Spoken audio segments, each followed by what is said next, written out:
printing your grid assignments. You are going to make 2 prints with 2 different profiles. I chose Mackenzie's image to work with because her image had a lot of color in it, and I thought we could see some shifting. Not as much as I had hoped for, but we'll see. You'll see a little bit. So here's her image. Notice that she also built in a frame around hers, which you can do, of course. Well, I chose her image because of this too, because I wanted to show you about clipping that happens in the printer and how to work around that as well. So her document is a full 8.5 by 11 sheet image, I should say, not sheet, but a full 8.5 by 11, which is the same size as the paper. The Canon will build in a small border, which is something that you might want to consider before you print, if you want to build in that border yourself, like Mackenzie did, or if you want the printer to resize your image so that the border is there. Otherwise, clipping will take place and it will clip off the edges of your frame. What I usually do, instead of managing it through the printer, is I'll actually go to image size and I'll hit resample and I'll take this to 10 and let the computer not throw out any numbers. It's still going to be a 24.1 megabyte file. By hitting resample, when I change the width, it bumped up the resolution. That way I don't throw out any numbers. But I would probably print it like this. I would do it in Photoshop, but you can definitely have the printer do it as well.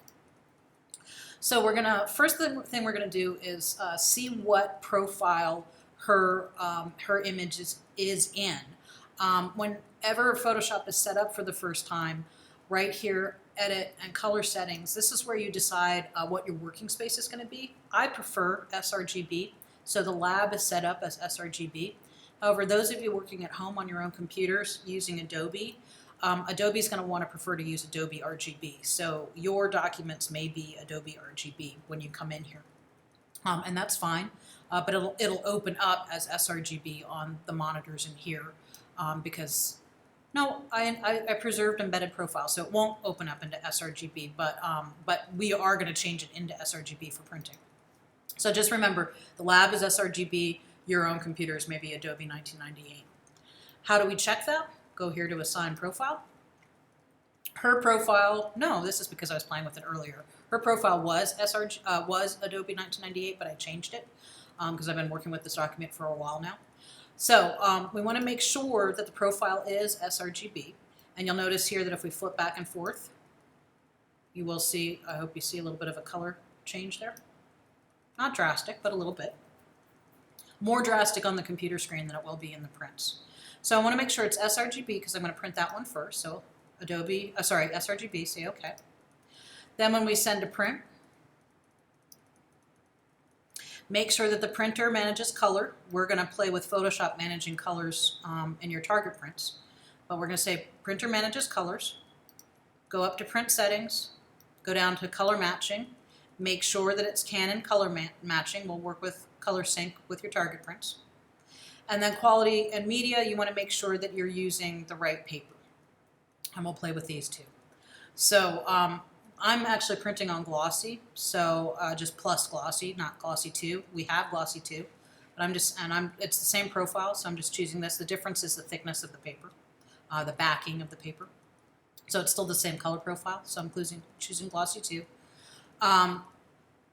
Rear tray, remember manual feed is in the back. The back, that's for high-end papers. Rear tray is the regular tray that is in the video.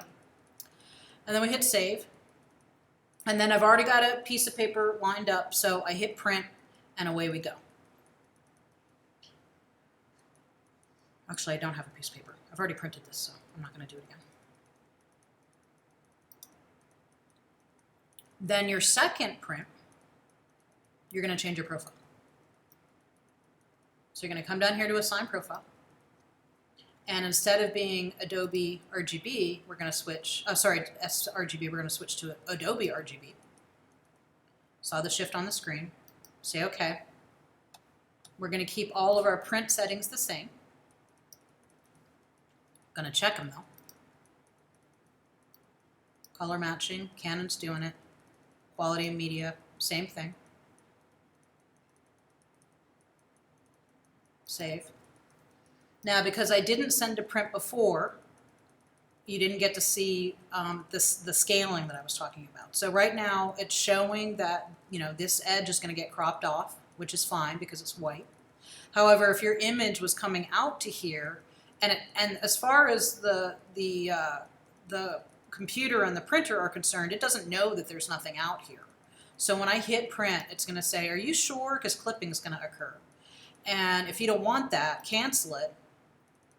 And when you go back into your printer dialog box, you'll scroll down here and you have the ability, like we did in Photoshop, of physically changing it yourself, or you can have the printer do it by saying scale to fit media.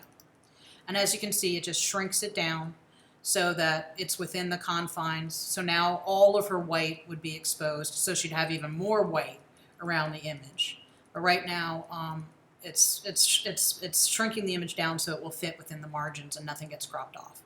But we don't have to worry about that with this image.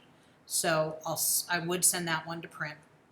And then we have an sRGB and an Adobe 1998, 2 prints coming out that should have some differences between them. And I'm going to go back to the video camera to show you the 2 prints that came out.